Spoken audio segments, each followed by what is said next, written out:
Hi everyone, my name's Eugene Athan and I'm the Director of the Barwon Southwest Public Health Unit and I'm an infectious disease specialist.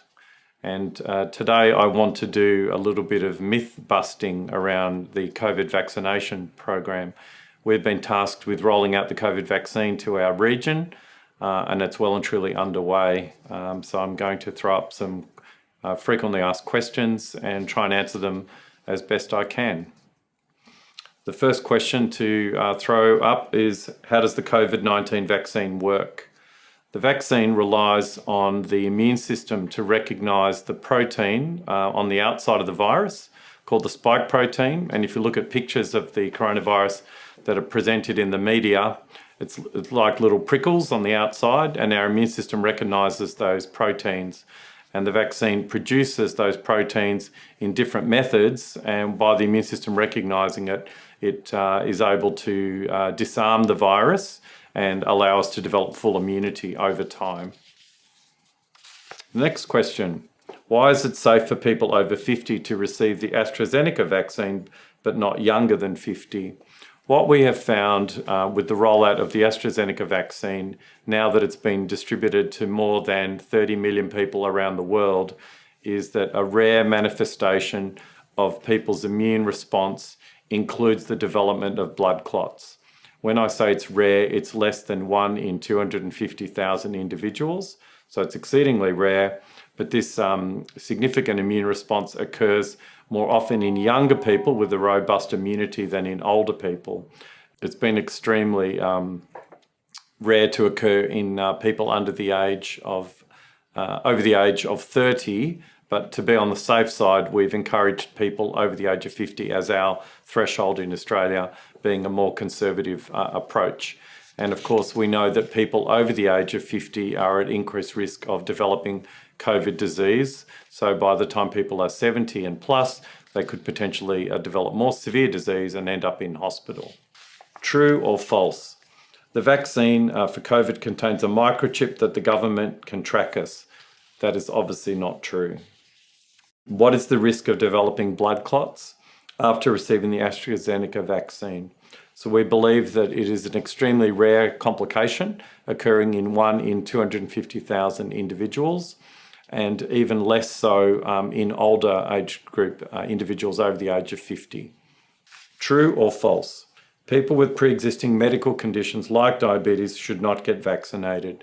In fact, that is false. And in fact, people with medical conditions are at high risk of COVID complications and therefore should always be vaccinated. So having a medical condition is a good reason to get vaccinated altogether. I've heard the COVID-19 vaccine doesn't prevent transmission. I'm fit and healthy, why should I get vaccinated?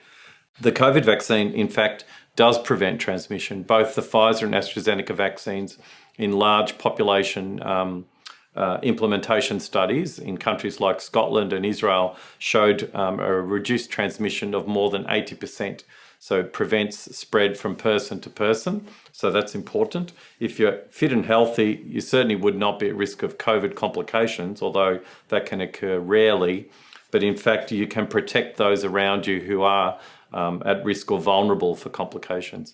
So the benefits for being receiving the vaccine are you prevent transmission, you protect the vulnerable, and it will also allow us to return to a state of normalcy in the future in terms of work and travel. True or false? The COVID-19 vaccine can cause infertility. There is no evidence whatsoever from large-scale trials now and follow-up post-marketing surveillance of countries where the vaccine has been rolled out across the population to show any infertility issues. And there is no theoretical reason why the COVID vaccine would have caused infertility. So that is definitely false. True or false?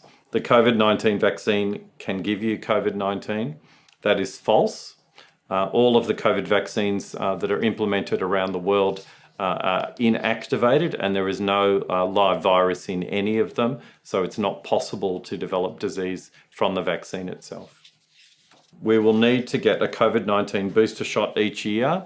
The early indications suggest that probably every 2 to 3 years it may be required to get a booster. We're still finding out how long the immunity is for the vaccine. but I would expect probably out to 3 years, if not longer at this stage, based on the early results that we're seeing. Why do I have to wait 14 days between getting a flu shot and a COVID-19 vaccine? So there is a concept that we understand called interference. If you have more than one vaccine at a time, the immune response may not be as robust. So we separate routinely all vaccines by 14 days to allow the immune system to recognize the antigen or the molecule in the vaccine and produce a robust immune response. So that takes about 14 days to happen for most vaccines. True or false? The vaccine alters your DNA. That is false. There is no effect on genetic makeup of cells in response to the vaccines. What the vaccines do is trigger a healthy immune response, producing antibodies and long-term immunity against the virus. So it does not affect your DNA in any significant way. True or false? There is a cancer risk associated with the COVID vaccine. That is false. All of the early studies, both starting in laboratory animals all the way through to large-scale human trials, have not shown any association with cancer risk with the COVID vaccines, and that includes all the vaccines that are currently being rolled out across the world. True or false? The vaccine contains human fetal cells. That is not true. That's false. Some stem cells were used in the early production of the vaccine, particularly for the messenger RNA vaccines such as the Pfizer vaccine, but that was only in the laboratory preparation phase. There are no fetal cells that are used in any of the vaccine preparation around the world in the manufacturing of the vaccine. So that's the end of my initial Mythbusters session. Thank you, everybody. And please, if you have more questions, I'm happy to answer those in the near future. In the meantime, please be well informed. Read our website information, which covers a lot of what I've discussed today. Look at both the Department of Health in Victoria and the Department of Health Commonwealth guidance around vaccination. And please go out and have your immunisation. Get your jab. We're providing it. We're making it easy for everyone to do so. And thank you for your attention.